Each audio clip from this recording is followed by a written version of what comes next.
أعوذ بالله من الشيطان الرجيم. بسم الله الرحمن الرحيم. ياسين والقرآن الحكيم إنك لمن المرسلين على صراط مستقيم تنزيل العزيز الرحيم لتنذر قوما ما أنذر آباؤهم فهم غافلون. لقد حق القول على أكثرهم فهم لا يؤمنون. إنا جعلنا في أعناقهم أغلالا فهي إلى الأذقان فهم مقمحون. وجعلنا من بين أيديهم سدا ومن خلفهم سدا فأغشيناهم فهم لا يبصرون. وسواء عليهم أأنذرتهم أم لم تنذرهم لا يؤمنون. إنما تنذر من اتبع الذكر وخشي الرحمن بالغيب فبشره بمغفرة وأجر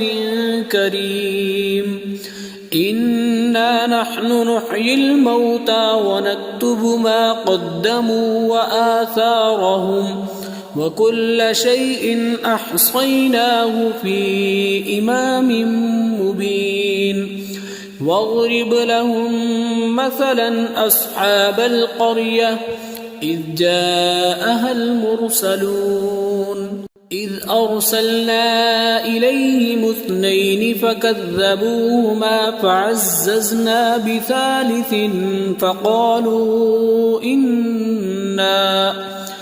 فقالوا إنا إليكم مرسلون. قالوا ما أنتم إلا بشر مثلنا وما أنزل الرحمن من شيء إن أنتم إلا تكذبون. قالوا ربنا يعلم إنا إليكم لمرسلون وما علينا إلا البلاغ المبين. قالوا إنا تطيرنا بكم لئن لم تنتهوا لنرجمنكم وليمسنكم منا عذاب أليم. قالوا طائركم معكم أئن ذكرتم بل أنتم قوم مسرفون. وجاء من أقصى المدينة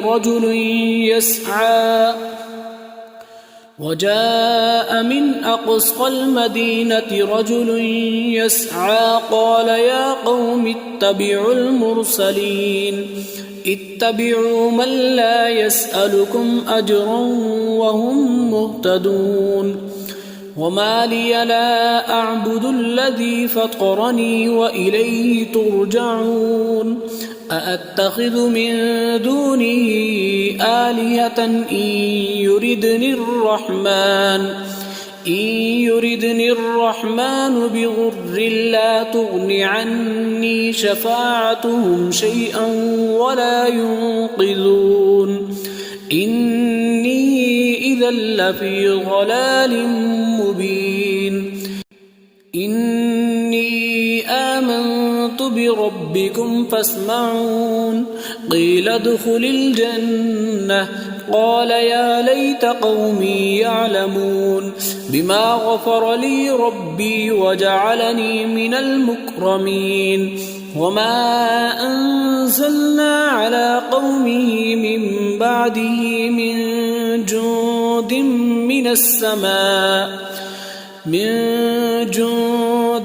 من السماء وما كنا منزلين. إن كانت إلا صيحة واحدة فإذا هم خامدون يا حسرة على العباد ما يأتيهم من رسول إلا كانوا به يستهزئون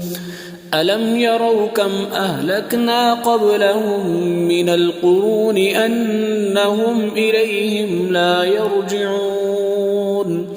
وإن كل لما جميع لدينا محضرون وآية لهم الأرض الميتة أحييناها وأخرجنا منها حبا فمنه يأكلون وجعلنا فيها جنات من نخيل وأعناب وفجرنا فيها من العيون ليأكلوا من ثمره وما عملته أيديهم أفلا يشكرون سبحان الذي خلق الأزواج كلها مما تنبت الأرض ومن أنفسهم ومما لا يعلمون وآية لهم الليل نسلخ منه النهار فإذا هم مظلمون والشمس تجري لمستقر لها ذلك تقدير العزيز العليم والقمر قدرناه منازل حتى عاد كالعرجون القديم لا الشمس ينبغي لها أن تدرك القمر ولا الليل سابق النهار وكل في فلك يسبحون وآية لهم أنا حملنا ذريتهم في الفلك المشحون وخلقنا لهم من مثله ما يركبون وإن نشأ نغرقهم فلا صريخ لهم ولا هم ينقذون إلا رحمة منا ومتاعا إلى حين وإذا قيل لهم اتقوا ما بين أيديكم وما خلفكم لعلكم ترحمون وما تأتيهم من آية من آيات ربهم إلا كانوا عنها معرضين وإذا قيل لهم أنفقوا مما رزقكم الله قال الذين كفروا للذين آمنوا أنطعم من لو يشاء الله أطعمه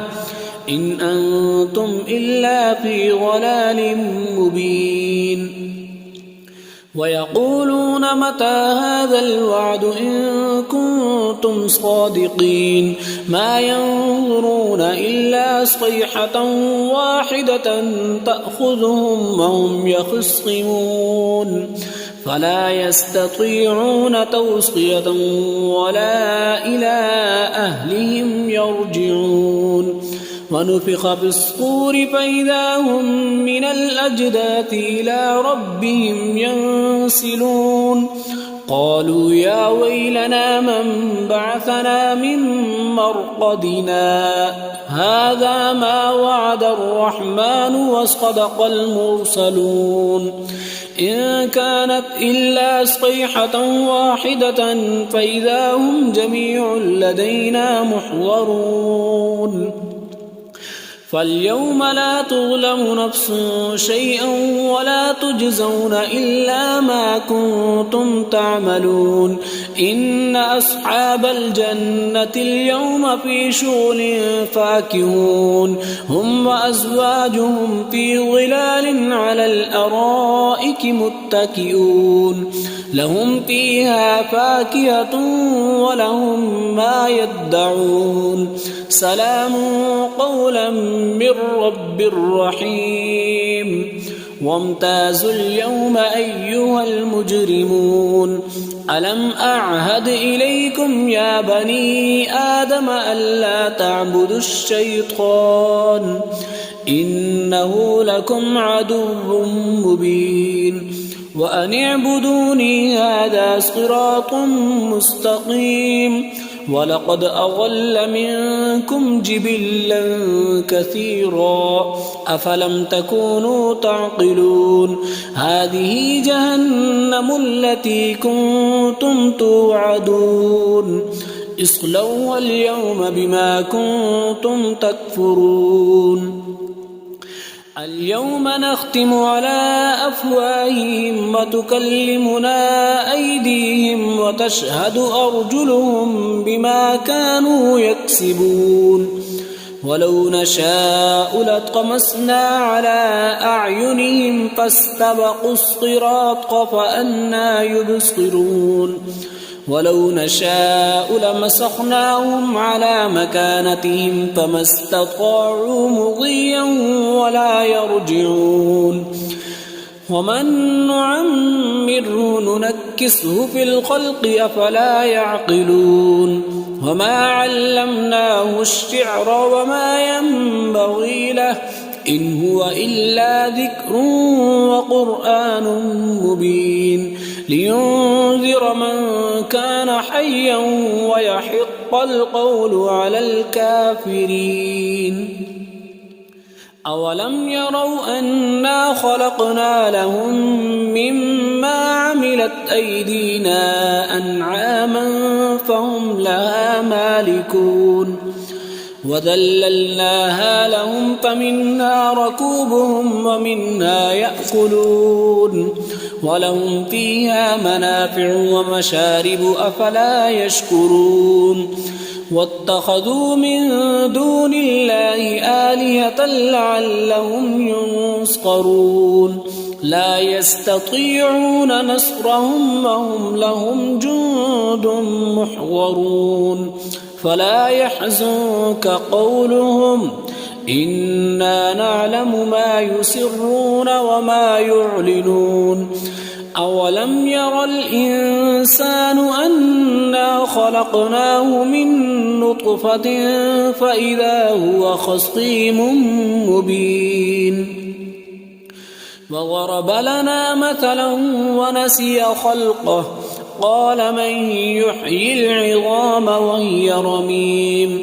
قل يحييها الذي أنشأها أول مرة وهو بكل خلق عليم الذي جعل لكم من الشجر الأخضر نارا فإذا أنتم منه توقدون أوليس الذي خلق السماوات والأرض بقادر على أن يخلق مثلهم بلى وهو الخلاق العليم إنما بسم الله الرحمن الرحيم ياسين والقرآن الحكيم إنك لمن المرسلين على صراط مستقيم تنزيل العزيز الرحيم لتنذر قوما ما أنذر آباؤهم فهم غافلون لقد حق القول على أكثرهم فهم لا يؤمنون إنا جعلنا في أعناقهم أغلالا فهي إلى الأذقان فهم مقمحون وجعلنا من بين أيديهم سدا ومن خلفهم سدا فأغشيناهم فهم لا يبصرون وسواء عليهم أأنذرتهم أم لم تنذرهم لا يؤمنون إنما تنذر من اتبع الذكر وخشي الرحمن بالغيب فبشره بمغفرة وأجر كريم إنا نحن نحيي الموتى ونكتب ما قدموا وآثارهم وكل شيء أحصيناه في إمام مبين واضرب لهم مثلا أصحاب القرية إذ جاءها المرسلون إذ أرسلنا إليهم اثنين فكذبوهما فعززنا بثالث فقالوا إنا إليكم مرسلون قالوا ما أنتم إلا بشر مثلنا وما أنزل الرحمن من شيء إن أنتم إلا تكذبون قالوا ربنا يعلم إنا إليكم لمرسلون وما علينا إلا البلاغ المبين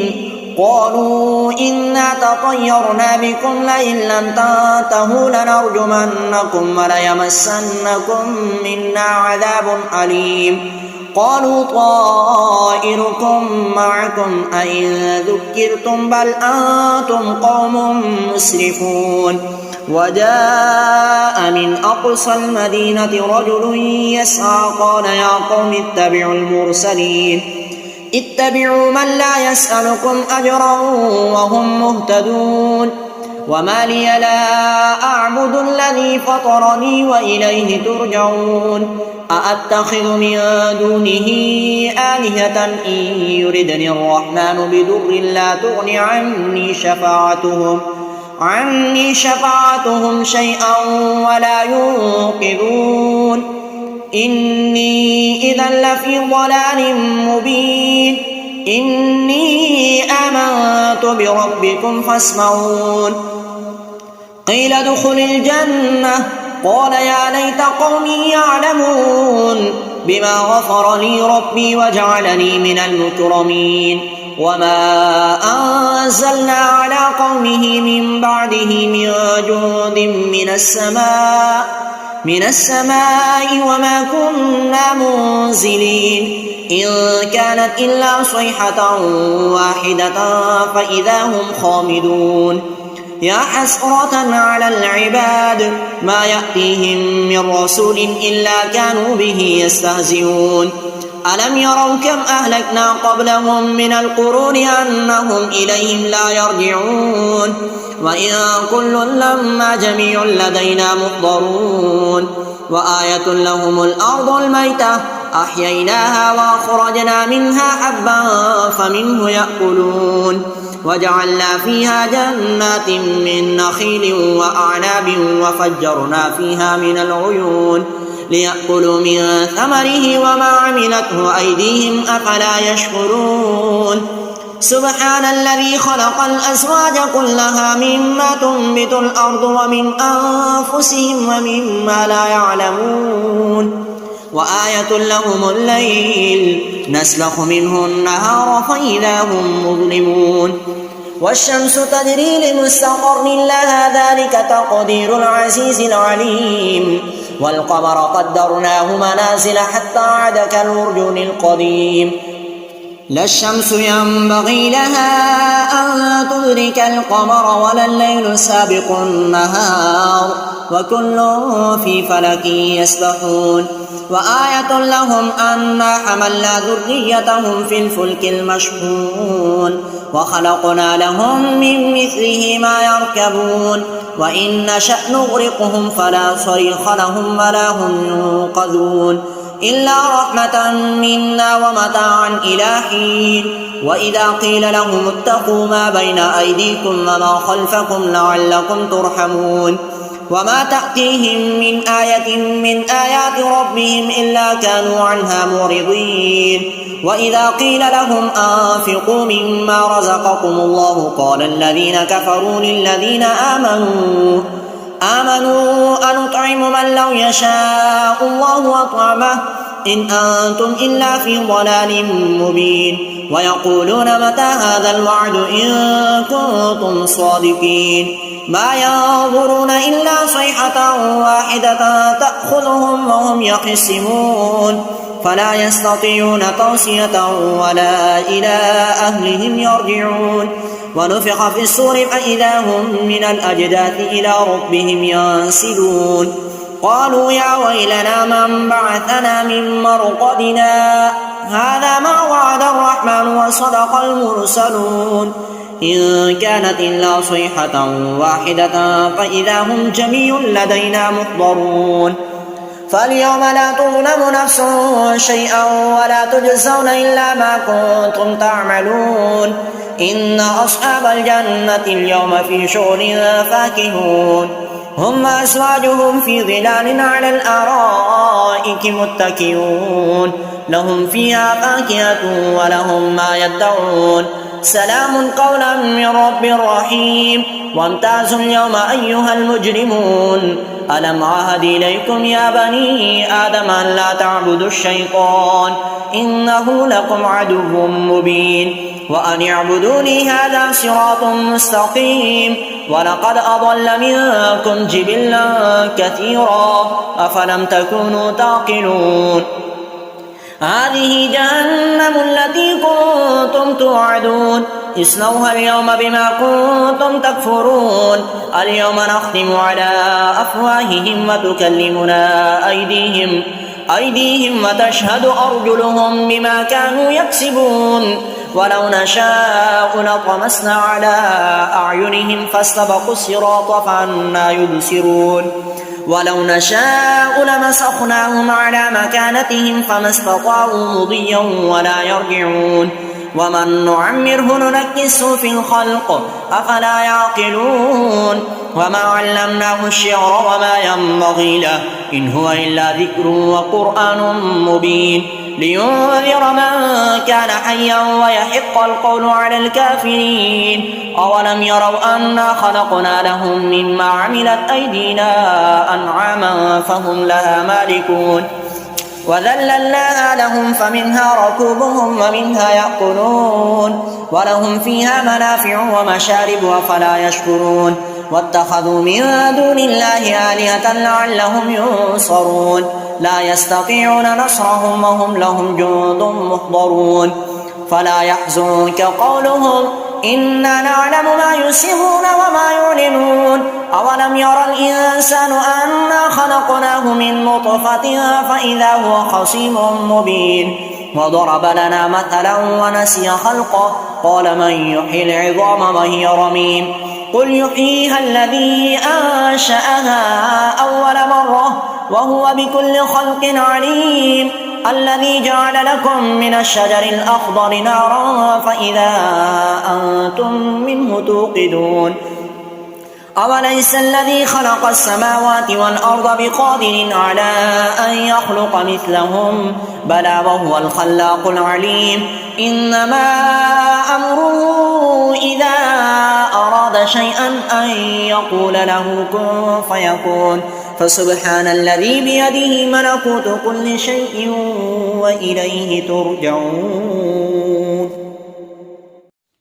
أعوذ بالله من الشيطان الرجيم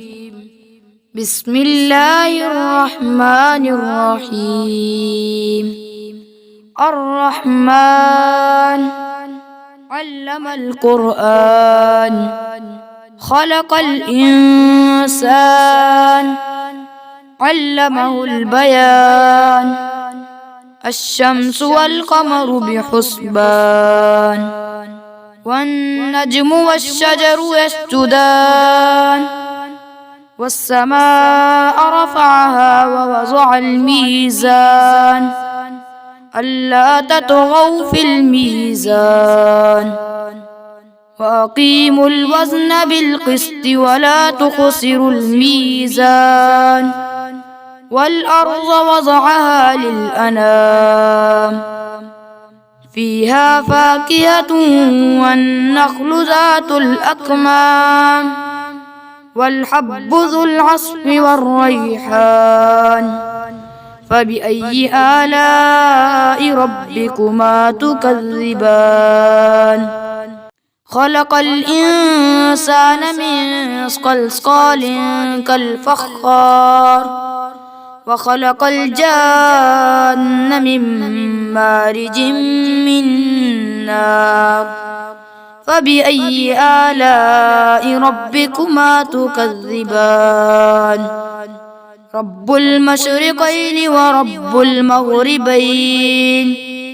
فبأي آلاء ربكما تكذبان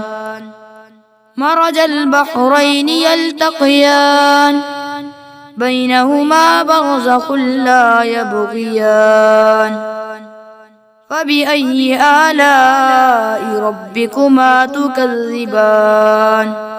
يخرج منهما اللؤلؤ والمرجان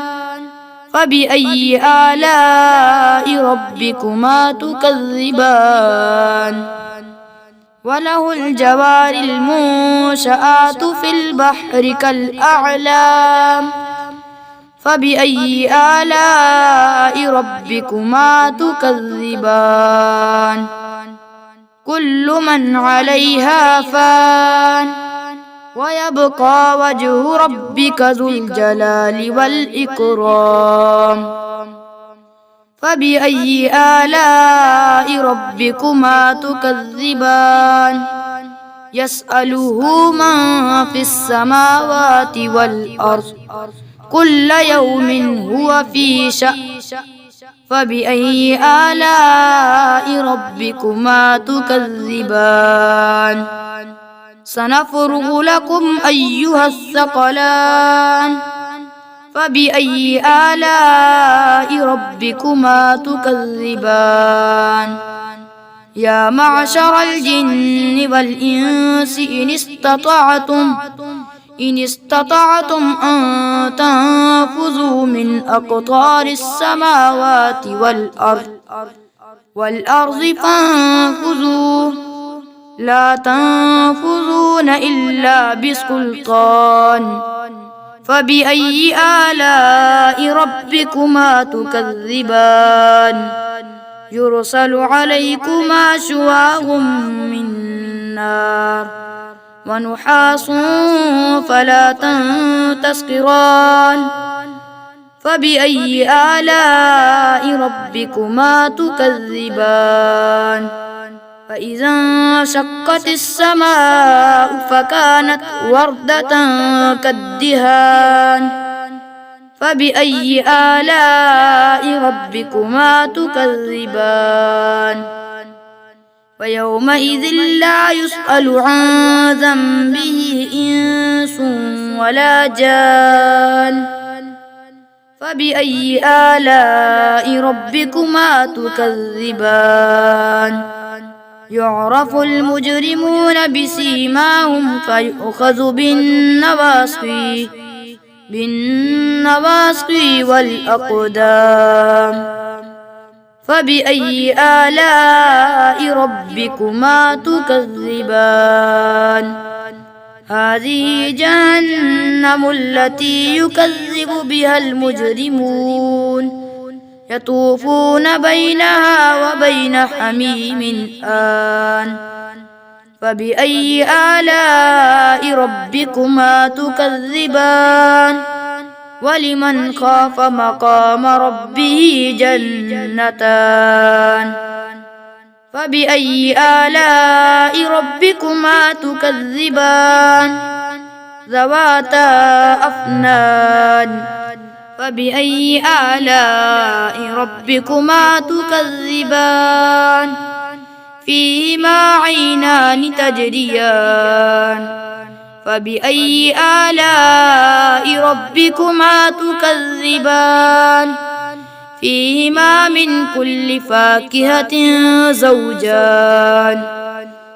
فبأي آلاء ربكما تكذبان متكئين على فرش بطائنها من استبرق وجنى الجنتين دان فبأي آلاء ربكما تكذبان فيهن قاصرات الطرف لم يطمثهن إنس قبلهم ولا جان فبأي آلاء ربكما تكذبان كأنهن الياقوت والمرجان فبأي آلاء ربكما تكذبان هل جزاء الإحسان إلا الإحسان فبأي آلاء ربكما تكذبان ومن دونهما جنتان فبأي آلاء ربكما تكذبان مدهامتان فبأي آلاء ربكما تكذبان فيهما عينان نضاحتان فبأي آلاء ربكما تكذبان فيهما فاكهة ونخل ورمان فبأي آلاء ربكما تكذبان فيهن خيرات حسان فبأي آلاء ربكما تكذبان حور مقصورات في الخيام فبأي آلاء ربكما تكذبان لم يطمثهن إنس قبلهم ولا جان فبأي آلاء ربكما تكذبان متكئين على رفرف خضر وعبقري حسان فبأي آلاء ربكما تكذبان تبارك اسم ربك ذي الجلال والإكرام بسم الله الرحمن الرحيم الله لا إله إلا هو الحي القيوم لا تأخذه سنة ولا نوم له ما في السماوات وما في الأرض من ذا الذي يشفع عنده إلا بإذنه يعلم ما بين أيديهم وما خلفهم ولا يحيطون بشيء من علمه إلا بما شاء وسع كرسيه السماوات والأرض ولا يئوده حفظهما وهو العلي العظيم بسم الله الرحمن الرحيم قل يا أيها الكافرون لا أعبد ما تعبدون ولا أنتم عابدون ما أعبد ولا أنا عابد ما عبدتم ولا أنتم عابدون ما أعبد لكم دينكم ولي دين بسم الله الرحمن الرحيم قل هو الله أحد الله الصمد لم يلد ولم يولد ولم يكن له كفوا أحد بسم الله الرحمن الرحيم قل أعوذ برب الفلق من شر ما خلق ومن شر غاسق إذا وقب ومن شر النفاثات في العقد ومن شر حاسد إذا حسد بسم الله الرحمن الرحيم قل أعوذ برب الناس ملك الناس إله الناس من شر الوسواس الخناس الذي يوسوس في صدور الناس من الجنة والناس صدق الله العظيم أعوذ بالله من الشيطان الرجيم بسم الله الرحمن الرحيم تبارك الذي بيده الملك وهو على كل شيء قدير الذي خلق الموت والحياة ليبلوكم أيكم أحسن عملا وهو العزيز الغفور الذي خلق 7 سماوات طباقا ما ترى في خلق الرحمن من تفاوت فارجع البصر هل ترى من فطور ثم ارجع البصر كرتين ينقلب إليك البصر خاسئا وهو حسير ولقد زينا السماء الدنيا بمصابيح وجعلناها رجوما للشياطين وأعتدنا لهم عذاب السعير وللذين كفروا بربهم عذاب جهنم وبئس المصير إذا ألقوا فيها سمعوا لها شهيقا وهي تفور تكاد تميز من الغيظ كلما ألقي فيها فوج سألهم خزنتها ألم يأتكم نذير قالوا بلى قد جاءنا نذير فكذبنا وقلنا ما نزل الله من شيء إن أنتم إلا في ضلال كبير وقالوا لو كنا نسمع أو نعقل ما كنا في أصحاب السعير فاعترفوا بذنبهم فسحقا لأصحاب السعير إن الذين يخشون ربهم بالغيب لهم مغفرة وأجر كبير وأسروا قولكم أو اجهروا به إنه عليم بذات الصدور ألا يعلم من خلق وهو اللطيف الخبير هو الذي جعل لكم الأرض ذلولا فامشوا في مناكبها وكلوا من رزقه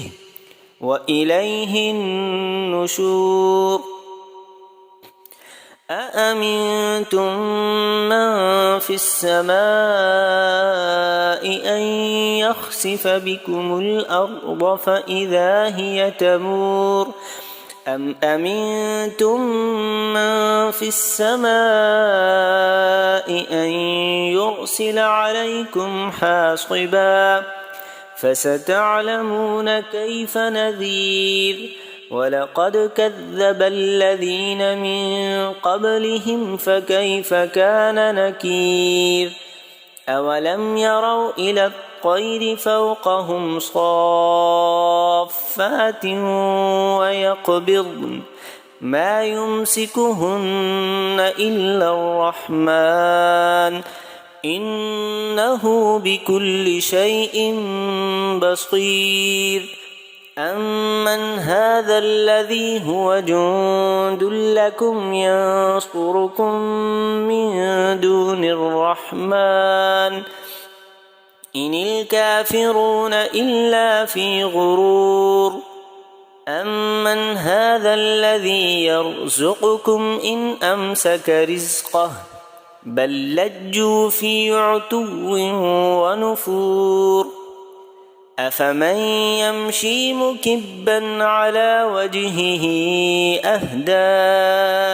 أمن يمشي سويا على صراط مستقيم قل هو الذي أنشأكم وجعل لكم السمع والأبصار والأفئدة قليلا ما تشكرون قل هو الذي ذرأكم في الأرض وإليه تحشرون ويقولون متى هذا الوعد إن كنتم صادقين قل إنما العلم عند الله وإنما أنا نذير مبين فلما رأوه زلفة سيئت وجوه الذين كفروا وقيل هذا الذي كنتم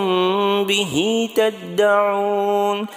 قل أرأيتم إن أهلكني الله ومن معي أو رحمنا فمن يجير الكافرين من عذاب أليم قل هو الرحمن آمنا به وعليه توكلنا فستعلمون من هو في ضلال مبين قل أرأيتم إن أصبح ماؤكم غورا فمن يأتيكم بماء معين صدق الله العظيم. أعوذ بالله من الشيطان الرجيم. بسم الله الرحمن الرحيم. تبارك الذي بيده الملك وهو على كل شيء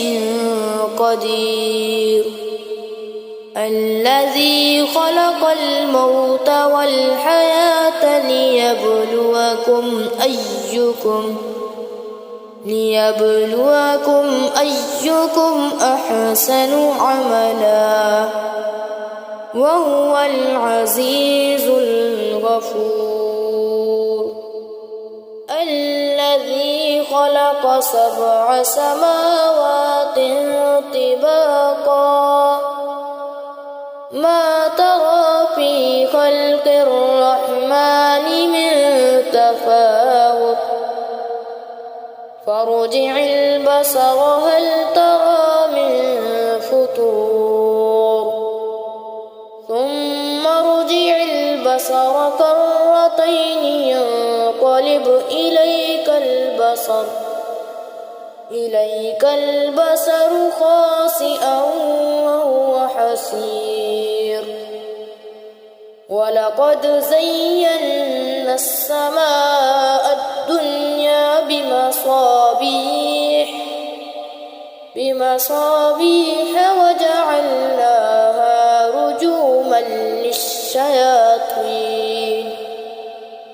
رجوما للشياطين وأعتدنا لهم عذاب السعير. وللذين كفروا بربهم عذاب جهنم وبئس المصير. إذا ألقوا فيها سمعوا لها شهيقا وهي تفور تكاد تميز من الغيظ كلما ألقي فيها فوج سألهم حزنتها ألم يأتكم نذير قالوا بلى قد جاءنا نذير فكذبنا وقلنا ما نزل الله من شيء إن أنتم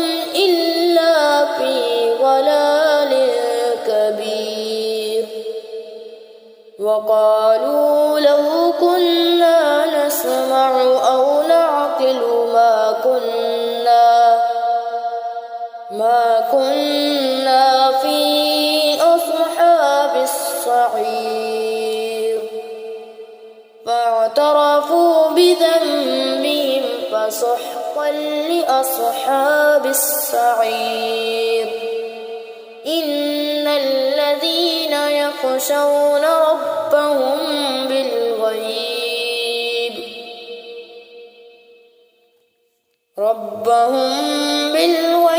لهم مغفرة وأجر كبير وأسروا قولكم أو اجهروا به إنه عليم بذات الصدور ألا يعلم من خلق وهو اللطيف الخبير هو الذي جعل لكم الأرض ذلولا فامشوا في مناكبها وكلوا من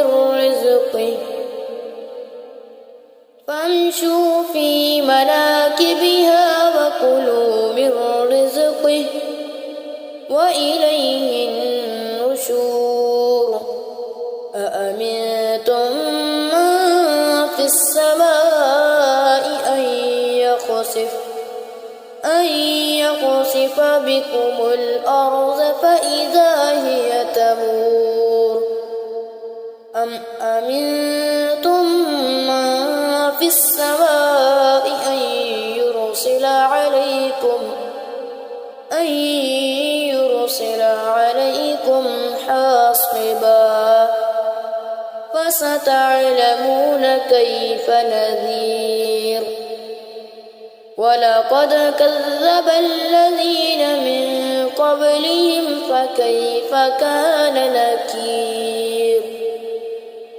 أولم يروا إلى الطير فوقهم صافات ويقبض ما يمسكون إلا الرحمن إنه بكل شيء بصير أمن هذا الذي هو جند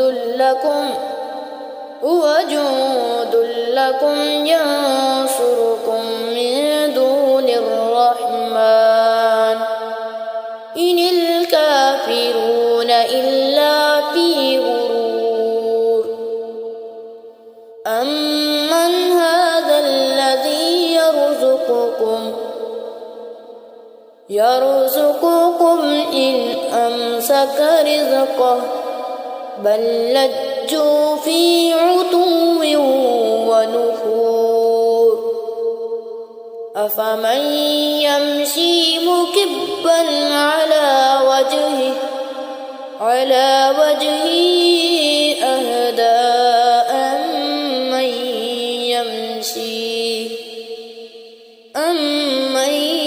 يمشي سويا على صراط مستقيم قل هو الذي أنشأكم وجعل لكم السمع والأبصار والأفئدة قليلا ما تشكرون قل هو الذي ذرأكم في الأرض وإليه تحشرون ويقولون متى هذا الوعد إن كنتم صادقين قل إنما العلم عند الله وإنما أنا نذير مبين فلما رأوه زلفة سيئت وجوه الذين كفروا وقيل هذا الذي كنتم به تدعون قل أرأيتم إن أهلكني الله ومن معي أو رحمنا فمن يجير الكافرين من عذاب أليم قل هو الرحمن آمنا به وعليه توكلنا فستعلمون من هو في ضلال مبين قل أرأيتم إن أصبح ماؤكم غورا فمن يأتيكم بماء معين صدق الله العظيم.